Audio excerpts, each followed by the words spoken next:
From the heart of Central Florida, you're listening to the most electrifying show in media. A Neighbor's Choice. And I'm your host, your neighbor, David Gornoski. So glad to be back with you for another journey through the news and headlines. We're coming to you live across Central Florida, soaring high around Tampa Bay, and FM AM, and also worldwide on our website, aneighborschoice.com. And it's great to have opportunities to learn and grow together like nobody else does in the business of media. I want to let you know, of course, that I mentioned this yesterday on yesterday's program, but again, if so many of you tune in on radio, and so you don't get every episode. But we are going to be transitioning to online only in next month. So you want to stay in touch with us, you go to aneighborschoice.com and put your email in on the homepage, email subscription. And what that does, we do a weekly update of our content highlights for that week. And that way you can stay informed with what we've got going on. And also be sure to email us, hello@aneighborschoice.com.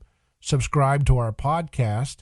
Just search for my name, David Gornoski, at whatever online podcast platform you prefer, like Apple Podcast or Spotify, and subscribe there so you don't miss a single episode as we transition to an online only show.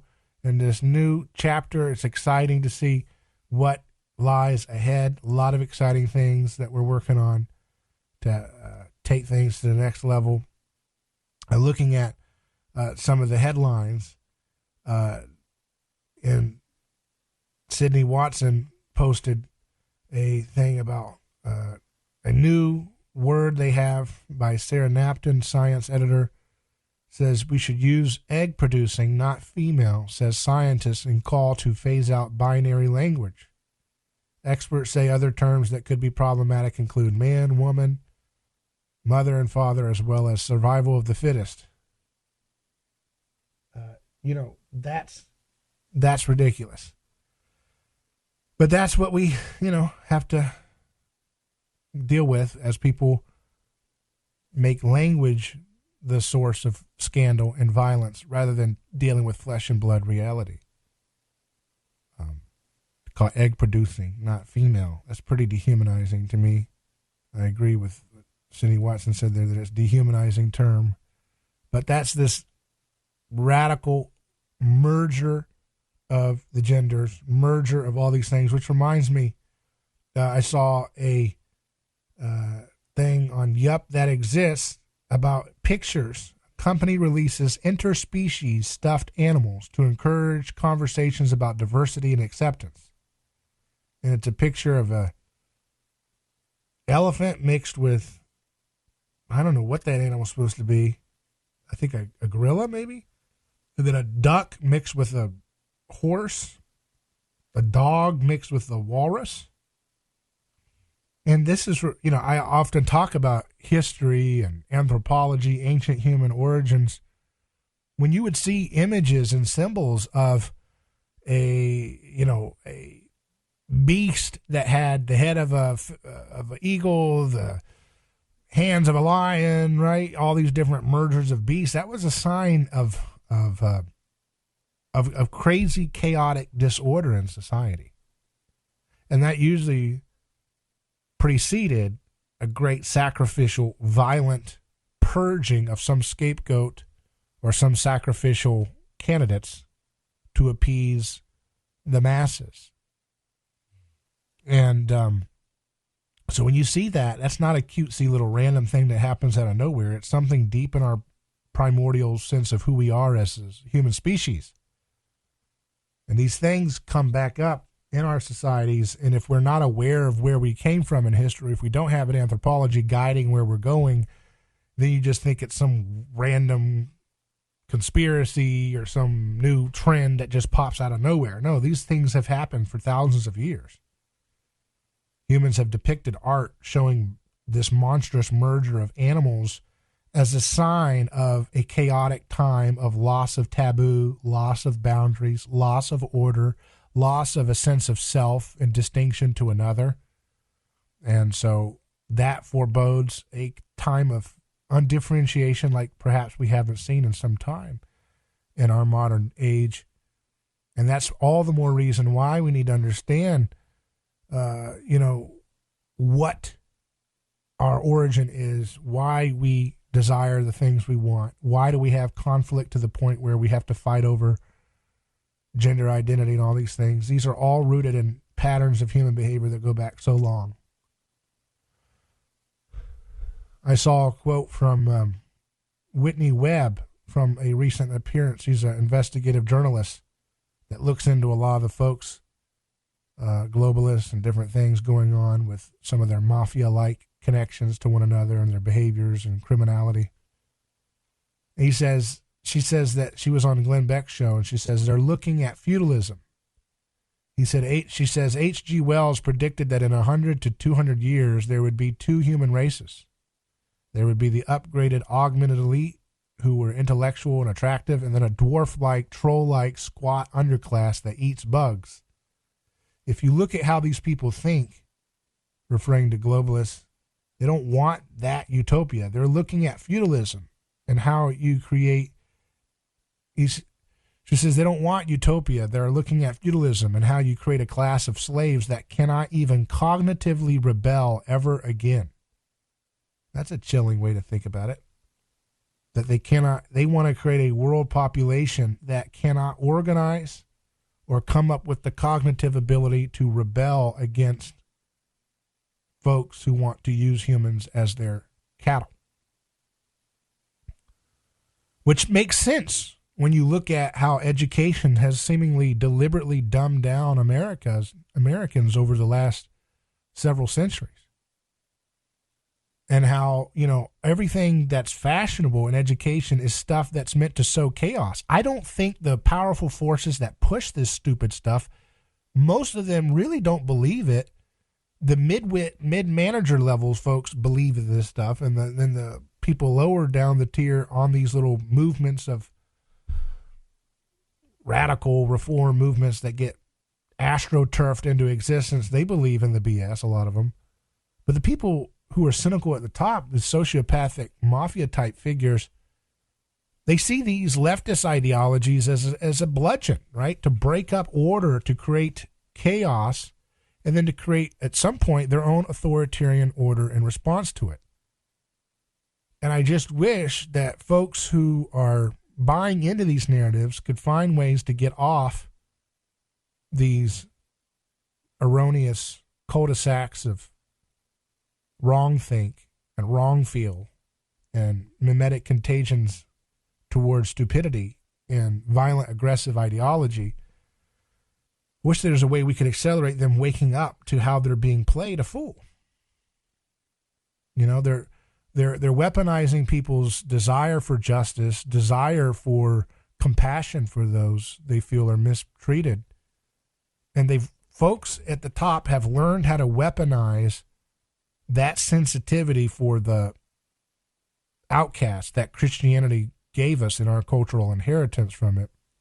They've learned how to weaponize it and hijack it and direct it towards things that actually end up disintegrating the fabric of a society, so that people become more entrenched in racial grievances. They become more entrenched in envy towards other races or other people because of their different body type or body size or their wealth differences, or they become envious to the point of wanting to be the other gender, wanting to have the gaze of another gender or something like that. These things become weaponized in these monstrous, undifferentiated states where everybody's fighting against everybody, everybody's competing against everybody, and nobody's focused on anything transcendent.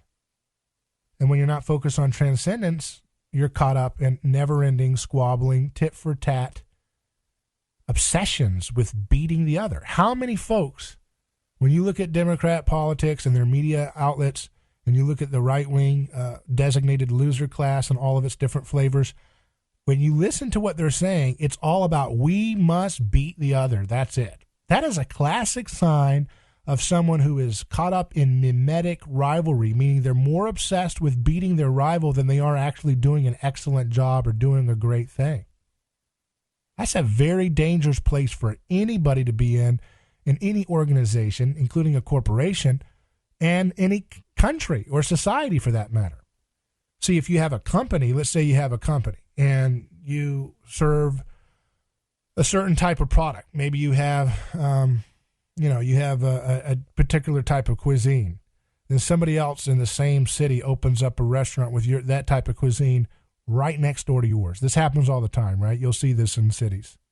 As they get obsessed with one-upping one another and obsessed with what the other is doing, that they don't actually think about what's actually the best way to just stand out and focus on quality and focus on the interest of the customer. And so excellence sometimes is, now competition can, in some healthy doses, spur excellence, but oftentimes when it goes unchecked and people don't put it in its proper context, they become more obsessed with copying their competitors than they do actually doing a great job at whatever that it is they say they're set out to do. And that's applicable for your business. It's applicable for your school. A lot of universities and schools get obsessed with fighting their rival schools that they don't actually focus on producing excellence for their supposed customers, the people, the students, and their families that pay for the services by force when it comes to government schools. Now, how about, again, politics? Politics, left and right, they become more obsessed with, we've got to beat them. We have to vanquish their ideas. We have to strip them of power and do it so well they'll never be able to come back. And that's just so obsessed with the other that you're not thinking about what is the excellent way that is so attractive. It's not focused on just copying the other to trying to one up the other in a keeping up with the Joneses obsession.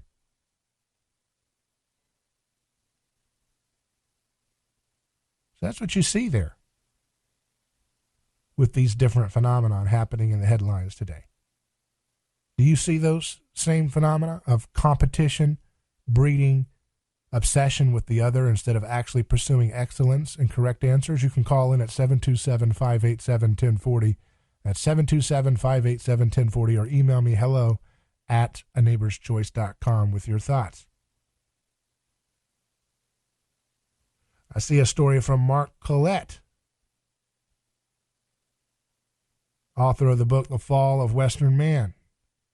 And he shares a clip from a journalist who says, and referencing a journalist overseas in England, says this journalist admits that he didn't want to cover the widespread rape and sexual assault of white girls by migrants because the story would prove that the, quote, far right were in fact correct.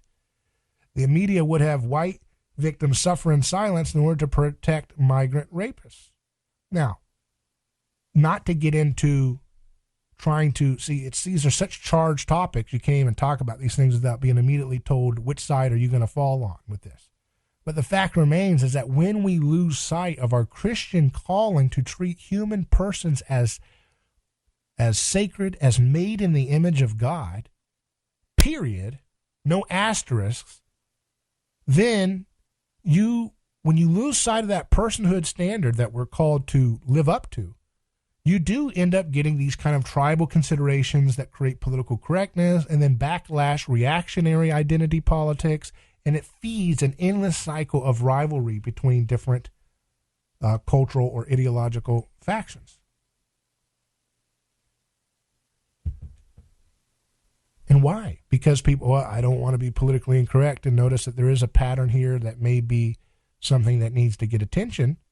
That doesn't mean you blame the whole community because of the sins of a subset, but you also don't go the other way too, where you act like something's not happening because you're so obsessed with looking like you're so sensitive to victims that you end up harming real victims. And that's what political correctness breeds. It breeds more certain concern for being perceived as a symbolic persecutor by the terms of political correctness and identity narratives than it is to actually protect real flesh and blood victims. And in the Christian incarnational approach to culture, flesh and blood victimization always trumps symbolic considerations. Symbolic considerations can be talked about, right, in terms of words and cultural language and things like that. There's a place for that. But it's completely backwards when that becomes the primary concern of a society, and then flesh and blood victimization is considered passé, right? That's exactly what we see with the dominant cultural narrative of our time, which wants people to be more obsessed with pronouns or more obsessed with all these like identity politic things and things that happen in history, rather than dealing with stopping flesh and blood wars that are wicked to the core, harming real people, starving them in sanctions in Yemen, causing unnecessary bloodshed by escalating conflicts between Ukraine and Russia, going on with this blowing up of the Nord Stream pipeline, and then sacrificing innocent Germans for some Machiavellian, ridiculous mafia game. This is not this is not a society that is focused on flesh and blood persons as paramount in the protection, in the use of law and order. This is one that it's treating human life as cheap and expendable and obsessing over symbolic narratives that can appeal to people emotionally without having much actual skin in the game in terms of helping and coming to the aid of real flesh and blood victims.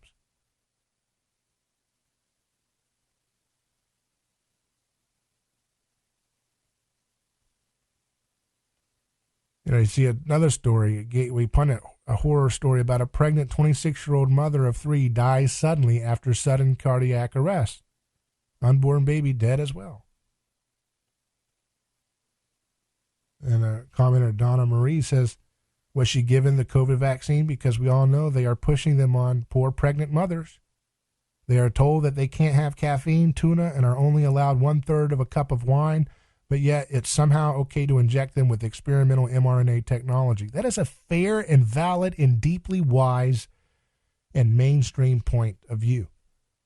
Not if you ask our government, though. Not if you ask the media liars.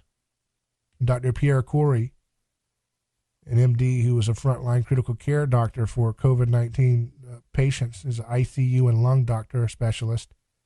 He says this is normal now. And it's sad.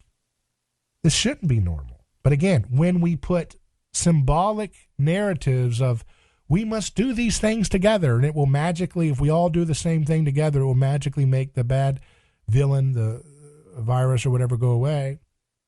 When that symbolic narrative becomes more important than flesh and blood reality, common sense, intuitive, skin in the game, incarnational reality, we end up turning a blind eye and ends up sacrificing innocent people for these symbolic groupthink narratives.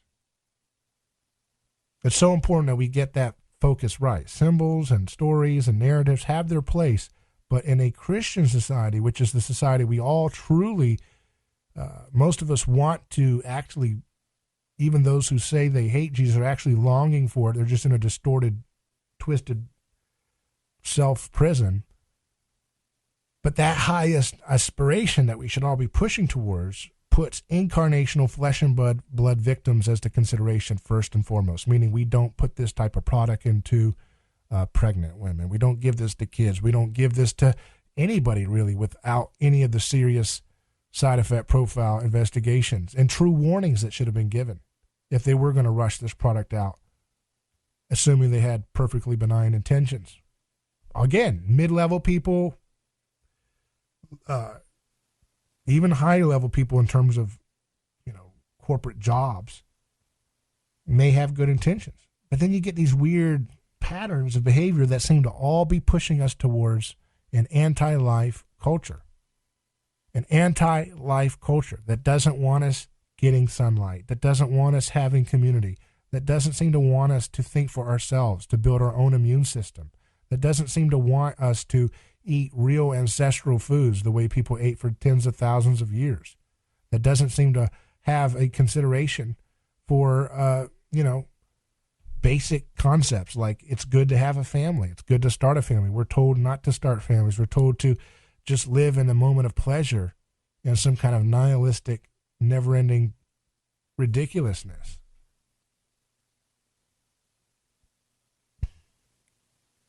I look at DC Drano, and he's got a tweet, again, along this line of what happens when you sacrifice flesh and blood victims for symbolic narratives that make you feel good. It's like Gnosticism in the sense that it's all in the mind. It's all in this self rather than actual, real taking care of people in an empathic, compassionate way. He says mainstream news, and he's got a clip from CBS News attesting to this, now reporting a 30% increase in heart attack deaths for young adults aged 25 to 44. And the cause, they say it's lower rates of masking and vaccinations in young people. He says these people are sociopathic with how much they lie to protect Big Pharma. And the people who do the bidding of it, they're just going along with the same old puppet group thing. So a lot of the folks who carry the water for these ridiculous pseudoscience crank, dangerous narratives that are filled with lies, they believe in their own BS. They believe they're on the cool people's table. So much of this stuff is people wanting to be a part of the cool kids table. They want their clout. They want their little status job, right? They want their little career. And they would do anything to mentally contort and numb their conscience to get there, to the point of buying the most asinine, stupid party lines from tyrannical, not credible public health officials and media puppets for Big Pharma. You see another propaganda, Daily Mail, another propaganda rag on this type of stuff by Luke Andrews, their health reporter, says, now scientists claim you're more likely to develop type 2 diabetes if you're unvaccinated against COVID. And Robert Malone says, who's been on our program many times, you can check it out on our website at neighborschoice.com. But he says, more bizarre fear porn brought to you by Daily Mail, or was that Pfizer? It's almost immaterial now. They're so merged together in the same talking points. There's almost no distinction. There really isn't at this point. These are mouthpiece. These are PR firms. I've told you this for years, folks. These are PR firms disguised as news outlets. Until you see it that way, these are PR firms for government and their corporate cartel interests. If you don't see it that narrative, it's going to be very confusing to understand what's true and what's absolute nonsense. Let's continue live on A Neighbor's Choice. I'm your host, David Gornoski. You can call in at 727-587-1040. That's 727-587-1040. Or email us at hello@aneighborschoice.com. That's hello@aneighborschoice.com. Back after this short news break.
Welcome back to A Neighbor's Choice Radio. I'm David Gornoski. Hope you're doing well out there as we're live with our friend Jason Jones, a filmmaker and activist, frequent guest. How you doing, Jason? I'm doing good, David. How you doing, sir? I'm doing well. You know, all this stuff about trains derailing and everything, and you and I were talking the other day. You said, I think it's good to go on a train. And I thought, I like that. You doubled down on the on the beauty of these different things, even if things are blowing up around, Yeah, I have been lucky. I was originally supposed to be on the plane that went into the Pentagon, canceled my appearance on Politically Incorrect, and Barbara Olson went in my place, which was quite sorrowful.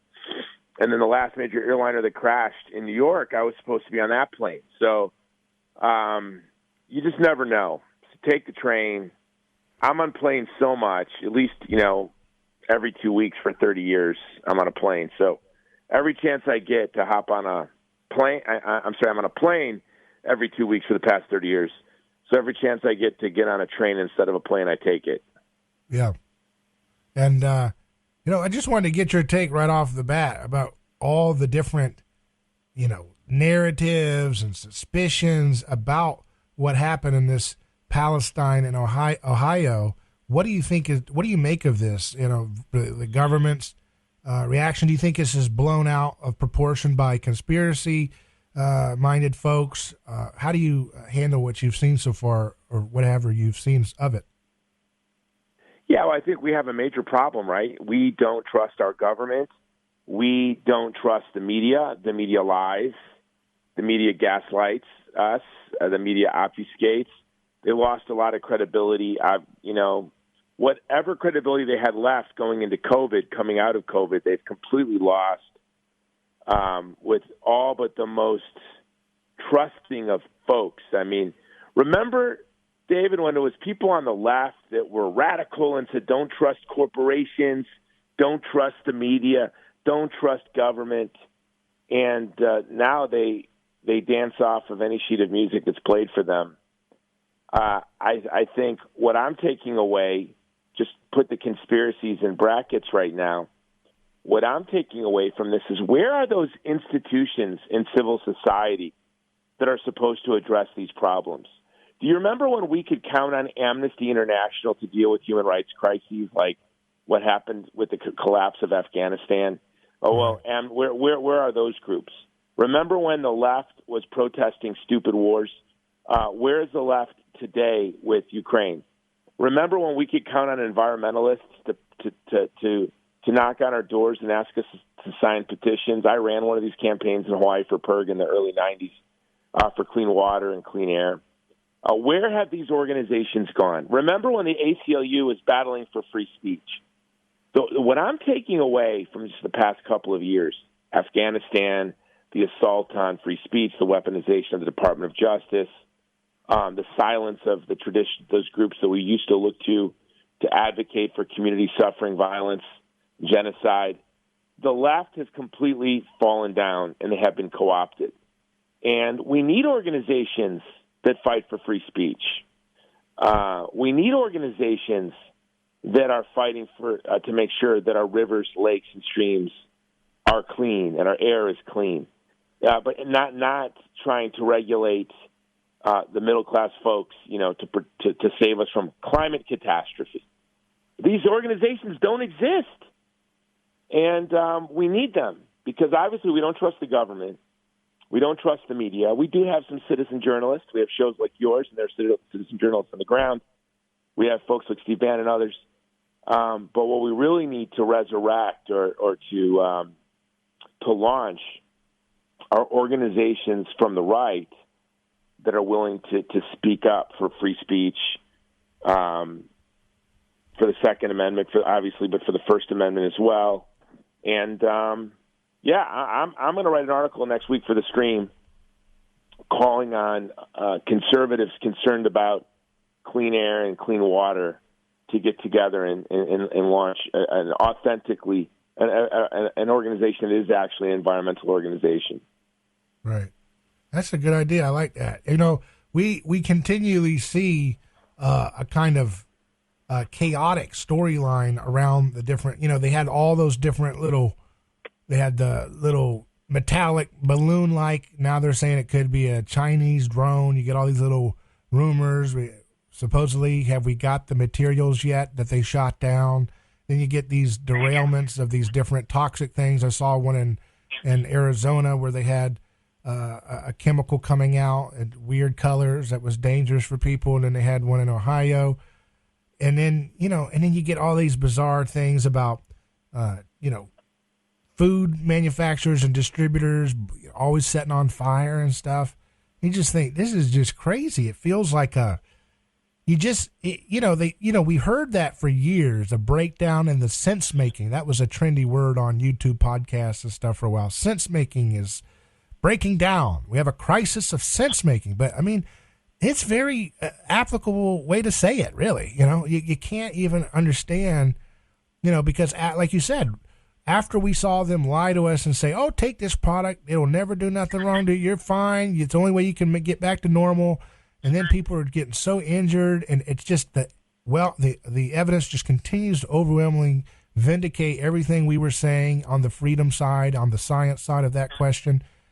And like you said, how can you go back? And then you start seeing other patterns of food companies blowing up and these things, little metallic balloon type things being shot up. And we're supposed to say, oh, is it UFOs? It feels very like all the media narratives are jumping the shark. And it's like people don't know how to anchor their sense of reality here. So they either just tune it out or go down in the conspiracy rabbit hole or go down into more of an establishment-friendly narrative and just believe the surface-level stories. Yeah, that's a good point, David. I mean, how many people have made the very rational decision of just tuning it all out? If someone's lying to you all the time, at what point do you say, I'm going to stop taking their call? Right. And so, of course, so many people are just tuning it out. Well, it's nonsense about UFOs. We know now that one of the balloons, it appears, was a hobbyist balloon. It was a toy balloon that some guys, I think, from Illinois had put up there. And it looks like one of the three balloons that was shot down that was ever so mysterious was just a toy balloon, was a hobbyist balloon. Wow. And they were really quick to shoot down the toy balloon. I mean, I really wish they would have been that quick to shoot down the Chinese spy balloon. Yeah. What do you think why do you think there's this, there's almost kind of a public clamor to want to believe that UFOs and these things are real? Don't you think it's kind of like a sign that people are hungry for the transcendence again? They're so sick of the bleak, nihilistic way our culture is headed, and they're just hungry for something that's beyond us, right? We just want to see a flash. I think a lot of folks in mainstream culture, they'll do this little dance with the UFO topic. Like, most people will think it's kind of high status to say, or, at least, proper status to say, oh yeah, come on, it's ridiculous. But then there's a weird way it's done in which you feel like they're really kind of every little thing that's in the sky. Well, maybe that could be it, but I don't believe it. But it's almost like there's this kind of passive aggressive or whatever wish for something beyond us. And I think that kind of points maybe back to the spiritual side of things that's been so pushed out of people's, frame of hope anymore, Yeah, I mean, I definitely remember that in the 80s and 90s. There would be all these T-shirts like aliens are coming to save us and this and that. It is quite strange. Well, G.K. Chesterton said those who, it's not that atheists don't believe in God. What did he say? It's that someone who doesn't believe in God will believe in anything. Right. And I find that with my friends who are quote unquote atheists, but one minute they're believing in spirits, the next minute they're into necromancy, the next minute they're obsessed with aliens. And so I think that is this desire to have a savior. But, I joke, if there are aliens, I hope they're from the Nation of Islam, because in Farrakhan's Nation of Islam teaches that there are these UFOs with really big black guys in it. They're going to come back and kick our Akole. And I think right about now would be a really good time for them to come. I would be happy. I would put up a lawn chair and just watch. Yeah. Wow. So maybe that's not me longing for judgment from wherever it'll come from. Yeah, I wanted to also ask you kind of along the lines of something else that's been popping up a lot.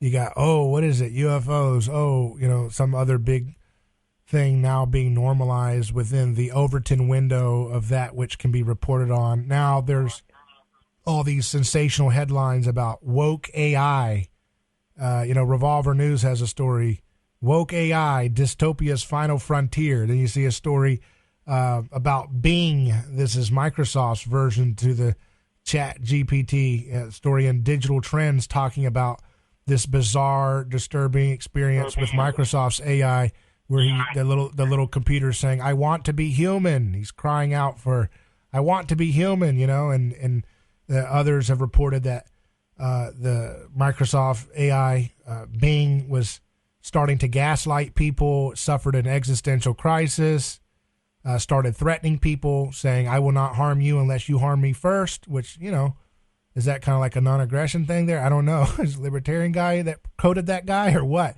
What do you make of all this with the Chat GPT people? I mean, I saw you posted that I guess the AI has figured out who you are, Jason. So he's... Yeah, so all my friends were posting how wrong the how the AI had got them.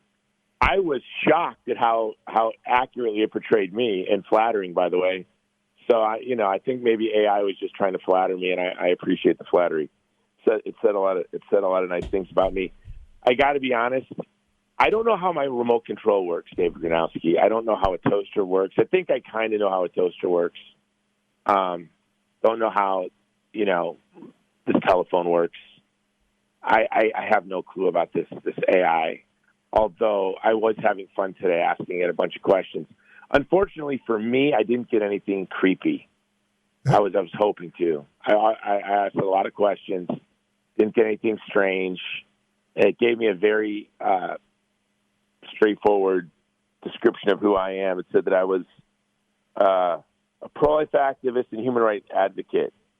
He is well known in the pro-life movement and has founded several organizations, yada, yada, yada. He makes movies, he writes books. It got it all in there. I was grateful for that. I will say it did a better job of saying who I am than often when I give speeches, and they'll introduce me, and they'll be using a bio that they found on the internet from 20 years ago. And I'm like, yeesh. But the AI did a good job of writing an introduction for me. Well, I figured that this would be something that would be of interest to you, because you're all about the whole life concept. This idea that human life is sacred and the vulnerable people. And I was thinking about this desire. Elon Musk says that AI could be this big problem that really takes over and really becomes something that's out of control. And I think about how does that narrative of do we have a genie in the bottle that's going to be mastering us? How does that kind of fit into your Christian approach to the sacredness of life? Is this just what you think? Is this just another example of like people in the 1920s believing by year 2000 we'd have flying cars and all these things? It's not going to ever pan out in any kind of ghost in the machine kind of way. No, I think it will. I think whatever human, we're made in the image of God. I think whatever human beings set their mind. I remember being a kid. Cloning will never happen. In vitro I remember hearing in vitro fertilization will never happen. I graduated college in 1998, and I think in 1999 at my alma mater, the University of Hawaii, they cloned the first glowworm, I believe it was. And how quickly did that progress? So, no. I think that whatever we set our mind to, being created by God in His image, only God can place limits on. He's story of the Tower of Babel. Maybe God can place limits on what we can achieve, but give human beings enough time, and I think we can. Now, how is that ball going to bounce? I don't know. I'm more worried about things like the Neuralink, right? This frightens me, but I don't know enough to know if I should fear AI. I will say that it. Oh, go ahead. Would you, how you put a consideration for everyone, including the most vulnerable? Could you ever see you taking AI technology as a way to have a kind of rights for them, if they want to be human one day? No, right. Obviously, to be a human being, you'd have to have a spirit, soul. You'd have to be created by God. and this would be just a tool. But that is a question. I mean, where does it think, David? And just you're much younger than I am, but in just our short lives, I've been on this planet 51 years, and I remember the day my dad brought home the first color TV. I remember the first VHS player, and when we got I remember when we got a microwave oven, and I thought the microwave oven was magic. When I was a college student in the 90s, the idea that there would be a video phone was absurd, let alone there'd be a video phone in my pocket that also I could buy things from, listen to any song ever recorded, watch movies. Just, it was unbelievable. And I mean, it just seems it's not that long ago. So where this AI goes, I do not know. But to your point about vulnerable communities, we have to be thoughtful. We have to order all of this technology for the common good. I'm not a libertarian. That we need to order our lives. We have to order our families. We have to order our political communities to the service of the vulnerable. We have to look to see how technology ambushes us. And, throughout human history, new technologies have ambushed the human family. Just in the past century, you can look at, obviously, the invention of the airplane. Nobody would imagine it. Kitty Hawk, the horror of terror bombings, fire bombings, kamikaze planes, or the dropping of atomic bombs in the middle of civilian city centers. The impact of the birth control pill. All of these technologies. Now, if we look at how I really look at technology has caught up to human beings in a very intimate way. First, it was we could consume an inordinate amount of calories. So the struggle with obesity in the 20th century, because humans couldn't control their appetite for food, and food was ever plentiful. And now we see the same thing with sex, with Tinder and pornography and the birth control pill and other birth control technologies. Human beings, again, obsessing with these drives that have been in us to continue on as a species, trying to grapple with them and what it means, and it's tearing us apart. So, yeah, I think, like with all technologies, this AI is going to offer hope, but then, it presents potential catastrophe as well. Yeah, I do. I think that we have to tread carefully with these things, and I think Christians need to be thinking about, the different angles to these types of questions. We should be leading the culture in these things and not being you don't have to be an expert on the technology, but, we have to be kind of thinking, okay, we're not going to be the reactionaries here. We've got to be able to set the standard for, how our culture should model its behaviors, its attitudes, and so forth. And I think, of course, that AI shouldn't be given human rights, but it makes you wonder, either animals have rights, and it makes you wonder to what extent should AI be considered a vulnerable, conscious entity at some point. If this, not that it's conscious on the level of a human and made in the image of God, but apes have consciousness. Yeah, I don't like the idea that animals have rights. I would say that human beings have a moral responsibility to treat creatures a certain way, but not that the animals have a claim, right? And I think that the idea that animals had God-given rights, no, I just think human beings, by our nature and dignity, shouldn't be vicious, thoughtless, or cruel. Yeah.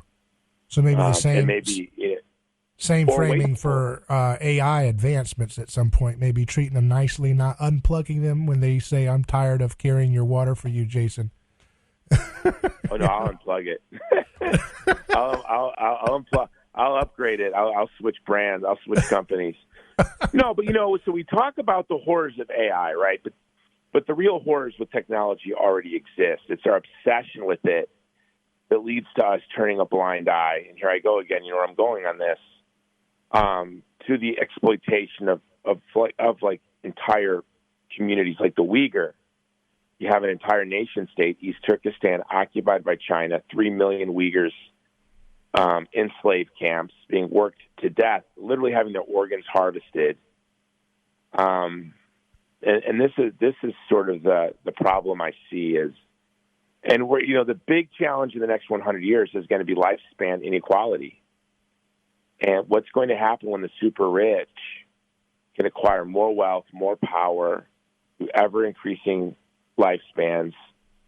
And this is one thing where I will say I believe it. Peter Thiel said the first person to live to be 1,000 has already been born. I could believe that. Mm-hmm. As he said in another place, if you can live to be 200, then you can live to be 1,000. Or maybe, So if I was an atheist, I would be 100% obsessed with transhumanism. So as people are losing faith in God, I think it's natural to recognize that a lot of folks are going to, God has put in us the desire to live forever. We were created to live forever.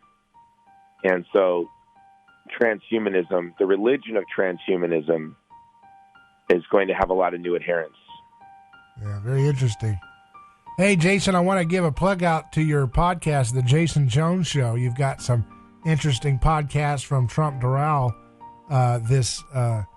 from this last few days. I want people to check that out. And also your website, vulnerablepeopleproject.com. Anything specific you'd like to leave us with? Yeah, just check out the podcast. Tomorrow I'll be interviewing some citizen journalists on the ground near some of these train crash sites. And check out our website, thegreatcampaign.org, and stand with us as we care for the widows and orphans of our Afghan allies killed in action. Very good. You're doing great work, Jason, and you're catching people's attention. Even the AI entities are paying attention to what you're doing. So keep your eye on the prize, and we'll talk again soon. Thank you for all your insights. Yeah, I don't think the AI is going to kill me yet. Yeah, not yet, right? Not yet. I'm going to stand as good side. All right, later, guys. That's it for Hour 1 for A Neighbor's Choice. We'll be back with Hour 2, where we'll hear from Tho Bishop for the Mises Institute, as well as Dr. Yu for our Science in Use segment, where we're going to look at the stars and look at the atoms like nobody else does. So stay tuned for that. It's going to be a lot of fun. In the meantime, you know the drill. If you haven't subscribed yet, go to David Gornoski at your favorite podcast platform and subscribe there. And that way you can stay in touch with all of our content on demand. If you don't get to hear us on the radio, that's the go-to place, or our website, aneighborschoice.com. I'm David Gornoski. Godspeed.